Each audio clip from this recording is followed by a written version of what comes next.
ಈ ನಡುವೆ ಬಂದ್ಗೆ ಯಾರ ಬೆಂಬಲ ಇದೆ, ಯಾರ ಬೆಂಬಲ ಇಲ್ಲ, ಇದು ಕೂಡ ನೀವು ತಿಳ್ಕೊಂಡಿರಬೇಕಾಗಿರ್ತಕ್ಕಂಥ ವಿಚಾರ. ಯಾರ ಬೆಂಬಲ ಇದೆ, ಯಾರ ಬೆಂಬಲ ಇಲ್ಲ ಅಂತಕ್ಕಂಥದ್ದನ್ನು ನಾವು ನೋಡೋಣ. ಬಂದ್ಗೆ ಹೋಟೆಲ್ ಸಂಘಟನೆ 50-50 ಬೆಂಬಲ ಕೊಟ್ಟಿದ್ದಾರೆ. ಅದನ್ನು ಈಗಾಗಲೇ ಹೇಳಿದ್ದೀವಿ ನಾವು. ಹೋಟೆಲ್ ಸಂಘಟನೆ ವಿರುದ್ಧ ಕನ್ನಡ ಸಂಘಟನೆಗಳು ಕಿಡಿಕಾರಿದ್ದಾರೆ, ನೀವು ಕಂಪ್ಲೀಟ್ ಕ್ಲೋಸ್ ಮಾಡಬೇಕು ಅಂತ. ಬಂದ್ಗೆ ಬೆಂಬಲ ಕೊಡದೇ ಇದ್ದರೆ ಹೋಟೆಲ್ಗೆ ನುಗ್ಗಿ ತಿಂಡಿ ತಿಂತೀವಿ ಅಂತ ಹೇಳಿದ್ದಾರೆ. ಮೆಟ್ರೋ ಹತ್ತಬೇಡಿ, ಮೆಟ್ರೋ ಬಂದಾಗಲಿ ಅಂತಲೂ ಕೂಡ ಆಗ್ರಹಿಸಿದ್ದಾರೆ. ಎಲ್ಲ ಮಾತಾಡಿದ್ದಾರೆ. ನಿನ್ನೆ ಸಭೆ ಮಾಡಿದ್ರಲ್ಲ, ಸಭೆ ಮಾಡಿದಾಗ ಸಾರಾ ಗೋವಿಂದು, ಶಿವರಾಮೇಗೌಡ ಇವರೆಲ್ಲರೂ ಕೂಡ ಮಾತನಾಡಿದ್ದಾರೆ. ಏನು ಮಾಡ್ತೀವಿ, ಏನು ಮಾಡಲ್ಲ, ಯಾವ ರೀತಿ ಇರುತ್ತೆ ಅನ್ನೋದ್ರ ಬಗ್ಗೆ ಅವರೇ ಮಾತಾಡಿದ್ದಾರೆ. ಗೋವಿಂದು ಅವರಿದ್ದಾರೆ. ಸರ್, ಈಗ ಬಂದ್ಗೆ ಯಾರೆಲ್ಲ ಬೆಂಬಲವನ್ನು ಕೊಡ್ತಾ ಇದ್ದಾರೆ, ಯಾರು ಇದುವರೆಗೆ ಬೆಂಬಲವನ್ನು ಸೂಚಿಸದೇ ಇದ್ದವ್ರ ಬಗ್ಗೆ ಬೆಂಬಲ ವ್ಯಕ್ತಪಡಿಸ್ತಾ ಇದ್ದವ್ರಿಗೆ ಮಾತಾಡೋದಕ್ಕೆ ನಾನು ಹೋಗಲ್ಲ. ಅದು ಅವರ ವೈಯಕ್ತಿಕ ವಿಚಾರ. ನಾವು ಈ ನಾಡಿನ ಸಮಸ್ಯೆಯನ್ನು ಇಟ್ಕೊಂಡು ಕರ್ನಾಟಕ ಬಂದ್ಗೆ ಕರೆಯನ್ನು ಕೊಟ್ಟಿದ್ದೀವಿ. ನನ್ನೆಲ್ಲ ಕನ್ನಡ ಪರ ಸಂಘಟನೆಗಳು ಇದಕ್ಕೆ ಕೈ ಜೋಡಿಸಿದ್ದೇವೆ. ಕೆಲವರು ಇಲ್ಲ ಅಂದಿರ್ಬೋದು, ಅದು ಬೇರೆ ವಿಚಾರ. ಇದು ನಾವು ಸುಮಾರು 10-15 ಬಂದ್ ಮಾಡ್ಕೊಂಬಂದಾಗಿಂದ ಇದೇ ವ್ಯವಸ್ಥೆ ಮುಂದುವರೆದಿದೆ. ಅದರಿಂದ ಬೆಂಬಲ ಕೊಡದೇ ಇರೋರ ಬಗ್ಗೆ ನಾವು ತಲೆ ಕೆಡಿಸ್ಕೊಳ್ಳಲ್ಲ. ಈಗ ಸದ್ಯಕ್ಕೆ ನಮಗೆ ಕರ್ನಾಟಕ ಚಾಲಕರ ಒಕ್ಕೂಟದ ಅಧ್ಯಕ್ಷರು ನಾರಾಯಣಸ್ವಾಮಿ ಅವರು ಬೆಂಬಲ ಕೊಟ್ಟಿದ್ದಾರೆ. ರಾಷ್ಟ್ರೀಯ ಚಾಲಕರ ಒಕ್ಕೂಟ ಮತ್ತು ಸ್ನೇಹಜೀವಿ ಚಾಲಕ ಟ್ರೇಡ್ ಯೂನಿಯನ್ ನಮಗೆ ಒಕ್ಕೂಟ ಕೊಟ್ಟಿದ್ದಾರೆ. ಓಲಾ ಮತ್ತು ಊಬರ್ ಅಸೋಸಿಯೇಷನ್ನವರು ಅಧ್ಯಕ್ಷರು ತನ್ವೀರ್ ಅವರು ನಮಗೆ ಬೆಂಬಲವನ್ನು ವ್ಯಕ್ತಪಡಿಸಿದ್ದಾರೆ.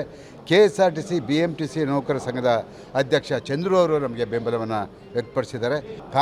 ಕರ್ನಾಟಕ ರಾಜ್ಯ ರಸ್ತೆ ಸಾರಿಗೆ ನೌಕರ ಸಂಘ ಒಕ್ಕೂಟ ಅವರು ಕೂಡ ಬೆಂಬಲವನ್ನು ಕೊಟ್ಟಿದ್ದಾರೆ. ಖಾಸಗಿ ಸಾರಿಗೆ ಸಂಘಟನೆಗಳ ಒಕ್ಕೂಟದ ಅಧ್ಯಕ್ಷರು ಬಸ್ ಮಾಲೀಕ ನಟರಾಜ್ ಶರ್ಮಾ ಅವರು ನಮಗೆ ಬೆಂಬಲವನ್ನು ವ್ಯಕ್ತಪಡಿಸಿದ್ದಾರೆ. ಬೆಂಗಳೂರು ಸಾರಥಿ ಸೇನೆಯ ಅಧ್ಯಕ್ಷರು ರಾಮೇಗೌಡರು, ಚೇತನ್ ಅವರು ಮತ್ತು ಮಂಜುನಾಥ್ ಅವರು, ಹೀಗೆ ಅನೇಕ ಕನ್ನಡ ಪರ ಸಂಘಟನೆಗಳು ಮತ್ತು ವಾಣಿಜ್ಯೋದ್ಯಮಗಳು ನಮಗೆ ಬೆಂಬಲವನ್ನು ವ್ಯಕ್ತಪಡಿಸಿದ್ದಾರೆ. ಹಾಗಾಗಿ ನಾವು ಎಲ್ಲರನ್ನೂ ಬೆಂಬಲ ಕೇಳ್ತೀವಿ. ಯಾರು ಕೊಡದೆ ಹೋದರೆ ನಮಗೇನು ಅಭ್ಯಂತರ ಇಲ್ಲ. ನಾವು ಬಂದ್ ಮಾಡೋದಂತೂ ಮಾಡೇ ಮಾಡ್ತೀವಿ. ಅದು ಅವರವರಿಗೆ ಬಿಟ್ಟಿದ್ದು. ವಾಟಾಳ್ ಅವರು ಹೋಟೆಲ್ಗೆ ನುಗ್ಗಿ ನಾವು ತಿಂಡಿ ತಿಂತೀವಿ ಅಂತ, ಸೊ ಬಲವಂತದ ಬಂಧನ ಮಾಡ್ತೀರಾ ಈ ಬಾರಿ ಅಂತ? ಇಲ್ಲ, ನಾವು ಯಾವಾಗಲೂ ಬಲವಂತದ ಬಂದ್ ಮಾಡಿಲ್ಲ. ಮಾತನಾಡುವಾಗ ಅಂತ ಮಾತುಗಳು ಬಂದ್ಬಿಡುತ್ತೆ. ಅದನ್ನು ಎಲ್ಲರೂ ಅರ್ಥ ಮಾಡ್ಕೋಬೇಕು.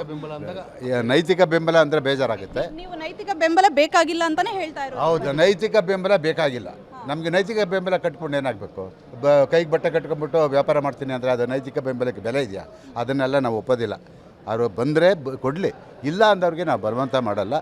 ಹಾಗಾಗಿ ಬಲವಂತ ಮಾಡಿಸ್ಕೋಬೇಡಿ ಅಂತ ಸಾರ್ವಜನಿಕರು, ಇದು ನಮ್ಮನೆ ಕೆಲಸ ಅಲ್ಲ. ಇದನ್ನು ಸಾರ್ವಜನಿಕರು ಅರ್ಥ ಮಾಡ್ಕೋಬೇಕು. ಒಬ್ಬ ಚಾಲಕನ ಮೇಲೆ ಮಹದಾಯಿಗೆ ನಮಗೆ ಅನ್ಯಾಯ ಆಗಿದ್ದರೆ, ಕಳಸಾ ಬಂಡೂರಿಗೆ ಅನ್ಯಾಯ ಆಗಿದೆ, ಕಣ್ಣು ಮುಚ್ಕೊಂಡು ಕೂತ್ಕೊಳ್ಳೋಕ್ಕಾಗುತ್ತಾ? ನಾವೆಲ್ಲ ಒಂದು ಕಡೆ ಕೇಂದ್ರ ರಾಜ್ಯ ಸರ್ಕಾರಕ್ಕೆ ನಾವು ಒಂದು ಎಚ್ಚರಿಕೆಯನ್ನು ಕೊಡಲೇಬೇಕಲ್ವ? ಕರವೇ ಶಿವರಾಮೇಗೌಡರು ನಮ್ಮ ಜೊತೆ ಇದ್ದಾರೆ. ಸರ್, ಈಗ ಬಂದ್ ನಡೆಯುತ್ತೆ ಅನ್ನುವಂಥದ್ದನ್ನಾಗಿ ಹೇಳಿದ್ದೀರಾ, ಬಟ್ ಎಷ್ಟರ ಮಟ್ಟಿಗೆ ಸಕ್ಸಸ್ ಆಗುತ್ತೆ ಏನು ಅನ್ನುವಂಥದ್ರ ಬಗ್ಗೆ? ನಾಡಿನ ಜನರಿಗೆ ನಿಜವಾದ ಪ್ರಾದೇಶಿಕ ಇಚ್ಛಾಶಕ್ತಿ, ಕನ್ನಡಿಗರ ಅಸ್ಮಿತೆ ಬಗ್ಗೆ ಅರಿವಿದ್ರೆ 100ಕ್ಕೆ 100ರಷ್ಟು ಯಶಸ್ಸಾಗುತ್ತೆ. ಯಾಕಂದರೆ ಇದು ಯಾರೋ ಒಬ್ಬರು ವೈಯಕ್ತಿಕ ಬಂದಲ್ಲ.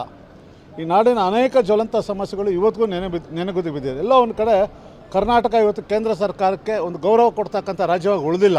ನಾವು ಪ್ರತಿಯೊಂದನ್ನು ಬೇಡ್ ಪಡಿಬೇಕು. ಅದು ನದಿ ನೀರಾಗಿರ್ಬೋದು, ಗಡಿ ವಿಷಯ ಆಗಿರ್ಬೋದು, ಉದ್ಯೋಗದ ವಿಷಯ ಆಗಿರ್ಬೋದು. ಈಗ ನೋಡಿರ್ಬೋದು ನೀವು, ಎಲ್ಲ ಕೇಂದ್ರ ಸರ್ಕಾರಿ ಉದ್ಯೋಗಗಳು ಕನ್ನಡಿಗರಿಗೆ ಮರೀಚಿಕೆ ಆಗಿದೆ. ಮತ್ತು ಖಾಸಗಿ ಸಂಸ್ಥೆಗಳಲ್ಲಾಗಿರ್ಬೋದು, ಎಲ್ಲವೂ ಸಹ ಕನ್ನಡಿಗರಿಗೆ ಉದ್ಯೋಗಕ್ಕೆ ಕೈ ತಪ್ತಾ ಇದೆ. ಎಲ್ಲದಕ್ಕೂ ಬಂಧನ ಜಪ ಬೇಕಾ ಅನ್ನುವಂತಹ ಪ್ರಶ್ನೆಗಳನ್ನು ಕೂಡ ಕೇಳಿ ಬರ್ತಾ ಇದೆ. ಅದು ಬಿಟ್ಟು ಏನಿದೆ, ಮುಂದಿನ ಆಯ್ಕೆ ಏನಿದೆ ಅಂತಕ್ಕಂಥ ನಾವು ಆಯ್ಕೆ ಹೋರಾಟವನ್ನು ಮಾಡ್ಬೋದು. ಶನಿವಾರ ಮನೆಯಿಂದ ಹೊರ ಹೋಗುವ ಮುನ್ನ ಸ್ವಲ್ಪ ಎಚ್ಚರವಾಗಿರಿ. ಯಾಕೆ ಅಂತಂದರೆ ಬಂದ್ ಹಿನ್ನೆಲೆಯಲ್ಲಿ ರಸ್ತೆಗೆ ಇಳಿಯೋದಿಲ್ಲ ಆಟೋಗಳ ಮೇಲೆ ಅವಲಂಬಿತರಾಗಿರೋರು. Be careful. ಬಂದ್ಗೆ ಓಲಾ ಊಬರ್ ಟ್ಯಾಕ್ಸಿ ಅಸೋಸಿಯೇಷನ್ ಅವರು ಬೆಂಬಲ ಕೊಟ್ಟಿದ್ದಾರೆ. ಹಾಗಾಗಿ ನೀವು ಆನ್ಲೈನಲ್ಲಿ ಬುಕ್ಕಿಂಗ್ ಮಾಡ್ಕೋತೀನಿ, ಆಟೋ ಬುಕ್ ಮಾಡ್ಕೋತೀನಿ, ಟ್ಯಾಕ್ಸಿ ಬುಕ್ ಮಾಡ್ಕೋತೀನಿ, ಓಲಾ ಊಬರ್ ಅಂತ ಇದ್ದರೆ ಬಿ ಕೇರ್ಫುಲ್. ಅವತ್ತಿನ ದಿನ ಆಟೋಗಳು ಕೂಡ ರಸ್ತೆಗಿಳಿಯಲ್ಲ, ಟ್ಯಾಕ್ಸಿಗಳು ರಸ್ತೆಗಿಳಿಯಲ್ಲ, ಯಾವ ಮಿನಿ ಟ್ರಾನ್ಸ್ಪೋರ್ಟ್ ಸಿಸ್ಟಮ್ ಕೂಡ ನಿಮಗೆ ಅವತ್ತು ಆಪರೇಟ್ ಆಗಲ್ಲ. ಸೊ ಹಾಗಾಗಿ ಅವರು ಕಂಪ್ಲೀಟ್ ಬೆಂಬಲವನ್ನು ಕೊಟ್ಟಿದ್ದಾರೆ. ಯಾರು ಓಲಾ ಊಬರ್ ಅಸೋಸಿಯೇಷನ್ ಅವರು ಕೊಟ್ಟಿದ್ದಾರೆ, ARDO ಸಂಘಟನೆ, ಆಟೋ ಸಂಘಟನೆಯವರು ಕೊಟ್ಟಿದ್ದಾರೆ, ಆದರ್ಶ ಆಟೋ ಯೂನಿಯನ್ ಅವರು ಕೊಟ್ಟಿದ್ದಾರೆ. ಸೊ ಹಾಗಾಗಿ ನಿಮಗೆ ಆಟೋಗಳು ಅವತ್ತು ಸಿಗಲ್ಲ. ಒಂದು ಆಟೋ ರಿಕ್ಷಾ ಡ್ರೈವರ್ಸ್ ಯೂನಿಯನ್ ಸಂಘಟನೆ ಮಹಾರಾಷ್ಟ್ರದಲ್ಲಿ ಚಾಲಕರ ಮೇಲೆ ಹಲ್ಲೆ ಆಯಿತು. ಆ ಹಲ್ಲೆಯನ್ನು ನಾವು ಖಂಡಿಸೋದು ಒಂದೇ ಅಲ್ಲ, ನಾಡು ನುಡಿ ಅಥವಾ ಜಲದ ವಿಷಯಗಳು ಬಂದಾಗ ಸಂಪೂರ್ಣವಾದಂಥ ಬೆಂಬಲವನ್ನು ಕೊಡ್ತೀವಿ. ಅದೇ ರೀತಿ ಇವತ್ತು ಕೇಂದ್ರ ಸರ್ಕಾರ ಏನು ಮಲತಾಯಿ ಧೋರಣೆ ರಾಜ್ಯದ ಒಕ್ಕೂಟ ವ್ಯವಸ್ಥೆಗಳಲ್ಲಿ ಇವತ್ತು ಏನು ಕೇಂದ್ರ ಸರ್ಕಾರ ಈ GST ವಿಚಾರವಾಗಿದೆ ಆಗಲಿ ಅಥವಾ ಈ MP ಗಳ ಏನು ಲೋಕಸಭಾ ಸ್ಥಾನಗಳ ವಿಚಾರಗಳಲ್ಲಾಗಲಿ ಇಡೀ ಆಟೋ ರಿಕ್ಷಾ ನಮ್ಮ ಸಂಘಟನೆ ಎಲ್ಲ ಆಟೋ ರಿಕ್ಷಾ ಚಾಲಕರಿಗೂ ನಾವು ಕರೆ ಕೊಡ್ತೀವಿ. ಇದು ಸಂಪೂರ್ಣವಾಗಿ ಬಂದ್ ಮಾಡಬೇಕು ಅಂತ ಹೇಳಿ ನಾವು ಕರೆ ಕೊಡ್ತೀವಿ. ನಾವು ಸಂಪೂರ್ಣವಾಗಿ ಈ ಬಂದ್ಗೆ ಬೆಂಬಲ ಸೂಚಿಸ್ತೀವಿ.